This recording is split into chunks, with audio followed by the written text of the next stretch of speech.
G'day, I'm Zach Britt from Dream on Dreamer, and I'm here on Heavy chatting to Kris, and it's a pleasure to be here. Beautiful. Zach, thanks for joining us, my man. No problem at all, man. Thanks for having me. My pleasure. So there's something pretty big coming up in the Dream on Dreamer camp. You're actually getting ready for a run of shows supporting Of Mice and Men starting February 23rd in Adelaide and going through Sydney, Melbourne, and Brisbane. So it's not far away now, man. Like, how are the excitement levels? We're pretty pumped, man. It's been a little while since we've had a run on field, so yeah, we've been on the bench a little long, and yeah, we're really excited. We're excited to get out there and stretch our legs again, and it's always fun to just hang out, and especially as we've gotten older and not toured, non-stop all the time. It's really nice when we get to do it now. We really appreciate the time we do get to do it. So yeah, we're pumped, man. And Of Mice and Men are such heavy hitters, so yeah, it's a real privilege whenever you get to play with bands like that. And I think the more we've grown up now, the more we appreciate these tours, because there was a lot of tours that we didn't really take stock, while we were there. And now I think back to a lot of them being like, oh my God, I wish I was a little bit more present minded instead of having 60 beers every day. And, there's good times for that. But I think we're just really excited to make the most of it and get out there with bands that are really epic. Fuck yeah. And I understand yourselves and Sienna Skies were personally selected by Of Mice and Men. Is that true? I think so. As far as we've been told, I haven't had a chat to them personally yet. Yeah. And I'm super excited to get to do that when we meet up on the road. But as these things go, yeah, word on the grapevine is that they were really keen to get on the road with us, which is awesome. You've got to take that as a massive compliment from a band that does as well as they do. So yeah, we're super humbled. Yeah, it's got to be a good feeling, like someone in their position actually asking for you, bro. Like, it shows that you're reaching overseas, you're reaching the right people, and you're obviously doing the right thing. Yeah, it's very encouraging to keep doing it. As the Dreamer story goes, we've only kind of really decided to pursue that friendship and in the band together and keep going. There was a lot of time there, especially it was like pre-COVID when we were really struggling. Pardon me, just struggling relationship wise and as a band. So it's really crazy to what you've asked there to have people chasing you, and it does reaffirm that we're doing the right thing. Just keep making music and keep it on, Maybe you want to keep drinking those 60 beers per show, mate. Maybe that's what impressed them. maybe that's what gets the good stuff done. Well, if they have the 60 there for us, I'm rude to say no. And on that point, man, like, how good is it to see two Australian bands support an international in our own country? Like, it doesn't happen enough that we get the recognition we deserve. Yeah, it's amazing. It's really great that they can come out here and be super confident as well in grabbing bands and putting a lineup on that people are going to be really stoked to see. Yeah, and it's awesome for me as well it's a real walk down memory lane, because some of the first tours I ever did in my first band, The Dream to Chase, was with Sienna Skies. Like, that was who I dreamt of touring with when I was a young whippersnapper. We were coming up and we wanted to tour with them really badly, and we jumped on our first tour, played like Eagleby Town Hall or Eagleby PCYC, sorry, all these other spots with them. And so yeah, that's like a friendship. Or I've known them and played with them for like over 16 years now, which is pretty insane. Yeah. So, or it would have been, probably 15 years. 15 years, so bridging on those two. So it's a pretty awesome thing. I don't see them all the time or anything like that. You know how it is. But now that I get to do that, yeah, we'll have a really old connection there. So it's awesome. Yes, yeah. And we sort of touched on this, bro, but you've played all over the world and supported a host of big names. But now you are getting older a bit, I suppose, and you're more focused on the actual music. Like, how are you going to approach these shows with the Mice and Men? Are you going to approach them a bit differently, or? I think our aim with the shows with Of Mice and Men is just to play the songs that have really resonated with people the most. A lot of times when we're doing our own headliner, we'll think about it a little more. but when we've only got 40, 35 minutes or 40 minutes to give people the best of Dreamer, then we definitely tend to lean towards playing the songs that just get played the most. Like, we don't really want to confuse people or like think too hard about it. That's kind of what we agreed on when we came back as well, because sometimes it can all just get a bit convoluted in what you want to do, and like maybe you're not feeling super fulfilled in playing a certain set list. But I think we all just get really excited now to play the songs that people want to jump up and down to the most and sing along to every word. So if you sing along to Dreamer songs, then I think we're going to be playing those ones. Very good. Now, I didn't actually think about this when I wrote this question down, but you're probably going to have to think about your answer with this one. But yeah, do you treat like something like this, like you go out there with the intention that you're just there to warm up the crowd for the headliner, or do you go out there with the intent like, I want to try and blow these guys off stage and leave a lasting impression? I think it's always about being a good support. I think you can blow people away without being trying to like outshine or anything like that. I really think there's like an art to that, walking that line. Like, and I think you can really do it in a way where the headlining band will really give some chops or give flowers for that at the end of a tour and be like, man, it was hard to follow that. But I think in the end, that's kind of what you're there to do. You're there to push them to do their best as well. So if you can really light up a stage and like do something that you think is going to blow them out of the water, then you're going to get to see a better headline show anyway, in my opinion, because the headliners have to pull rank then, So we try to push that. And I think it's all about definitely firing everyone up for that headliner. But if we can make them, dig deeper and want to do better for the crowd, then I think we've done the right thing. Fuck, bro, you have grown up. That was the best diplomatic answer I've ever heard. Well, there you go. Maybe I won't be getting too many punches. I've got to add to those 60 beers. Maybe we'll do this interview again after you've had those 60 beers, mate. We'll see what the answer. Yeah, I would have been like, man, there's these guys. Yeah, we're gonna blow them out of the water. So, what can we actually expect from your set, bro, at the shows? What he's got planned for us? We've just, as I was saying, like some of the favorites. We love playing Don't Lose Your Heart. We've got some of the heavy ones in there too. We're also got a bunch of new music coming out. So whether we flex some of that on this tour or not, we're not 100% sure. We're jumping into some production days soon. But I think people can just expect that vintage Dreamer, that the stuff that they really want to jump up and down to, and the stuff that was always the earworms from us that have kept people coming back.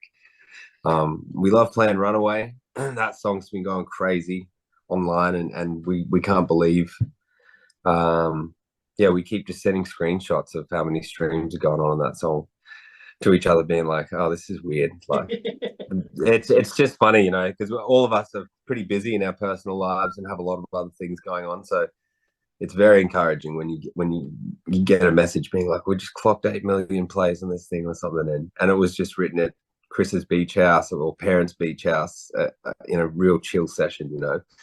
That one and Don't Lose Your Heart for us are like real favorites because they were both just written very off the cuff.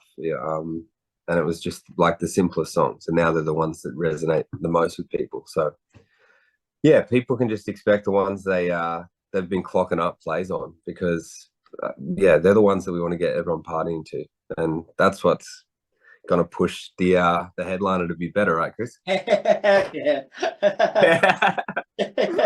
Now, I don't want to focus on the negatives here, bro, because to be honest, it's no one else's business but yours. But Dream on Dreamer went on hiatus in 2020 and announced more shows last year. So what actually changed to make you come back and try again? I think a lot of it was relationship-wise. Like we just, I mean, all of us probably had that epiphany through COVID. Like you just kind of come through after those 2 years of just really outlandishly weird years. And things are still weird now, like to a degree, but those years were really crazy. And I think it made us just strip back what we thought was important, really simply. You get a lot of time to think about stuff then. And especially with music, it just being gone totally was very it was weird. And it felt like almost a weird sign for us because we were meant to do that last tour. Everything was sold, like every show was sold. And there was something like 26 dates, and we had other dates on hold for it. And then we had to push it back, like, I think 5 times we pushed that tour back. And then in the end, it was like, okay, it was the last decision. We're like, okay, let's just refund everyone. Like, we'll refund everyone's tickets. So we do that. And then like 2 weeks later or something, they're like, okay, now shows can get announced again and all this stuff. And like, so there was moments like that where we're just like, man, like, what the hell was that? Like, that's crazy. And so that didn't feel right anyway. Like, something weird was happening. So, and then when we went to do the last shows, we were like, okay, nothing would work, booking wouldn't work. So we could only do 3 shows or something like that. So yeah, again, I don't want to be too long-winded, but it didn't feel right. And then over that time, our relationships all kind of started to grow again, like, and get a lot. We got along a lot better in the times that we were together. And I think it was just the perspective of having those years, just being like, it didn't really seem that important now, the little things that you were all fucked up about, you know? Yeah.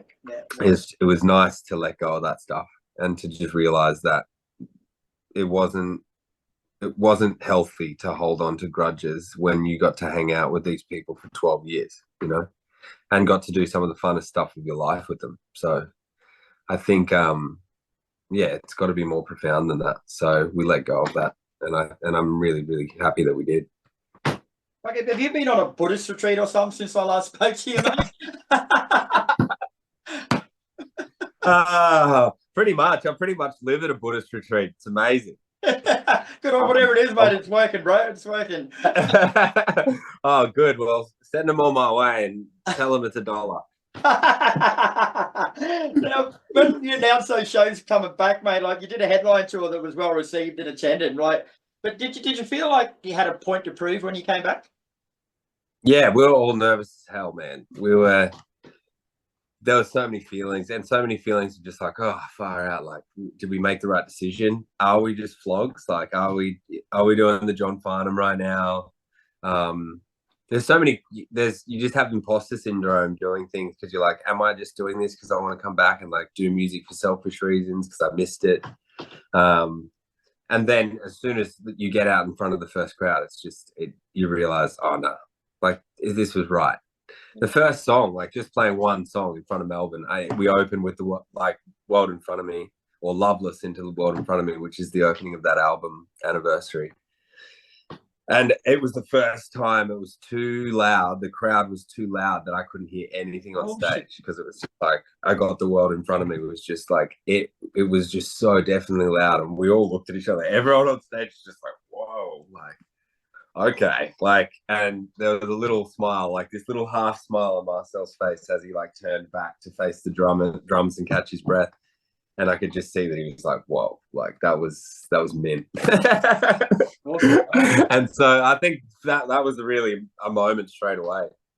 But we've all grown heaps, so it makes a lot more sense now because everyone's pulling their weight. Like, I'm not just drinking 60 beers and falling out of the But yeah, there's a lot of crazy stories from when we were young, and you think back, and I think for all of us, we'd all probably think like, oh, how did they put up with me at that moment, you know? And being able to think about all that stuff now, I think, it makes the relationship better because you're just like, oh yeah, they've put up with some crazy shit we have from each other, you know? And now we can appreciate the fact that we've all changed a lot, and everyone's there to like have a real crack and make sure that we're helping each other when we're all stressing out about shit. So I think that's going to make for a better show anyway from us anytime you see us. So it's really good to be back. What was it like? I know this is going to be hard for you to explain, but what was it like having that connection with fans again? Like when you got out there and you knew that they wanted you back, man, like what's that feeling like? It's crazy. It's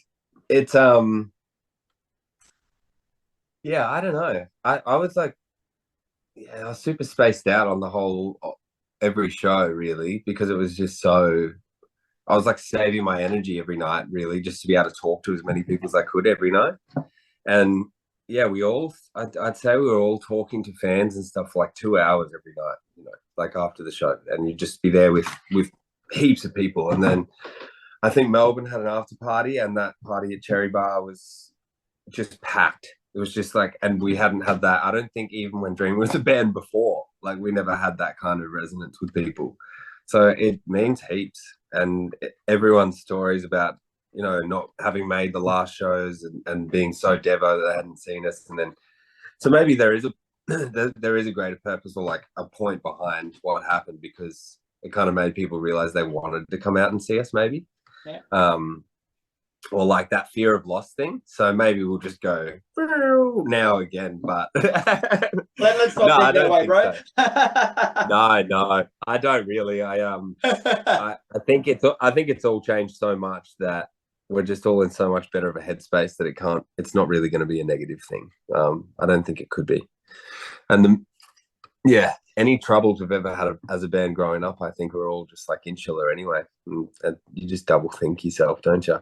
Yeah, you usually just got to get out of your own way. Yeah, well, that's it, mate. Hey, that's probably the fucking best way to describe it. You get out of your own way because you're your own way most of the time. I know I am. Yeah, I'm the same, man. And I think a lot of us are. And I think that's usually some of the best advice. Me and Cal always remind each other, like in writing with Dreamer as well, and and in life stuff, just to be like, yo, just get out of your own way today. Like, make sure you do, because usually the best stuff happens when you just stay out of the way a bit. Yeah, that's the inspirational quote of the year already, bro. Yeah, awesome, man. I'm glad. I'm glad. Everyone's welcome to put it up on the wall. I'm sure I'm not the first person to say it, but I'll claim it.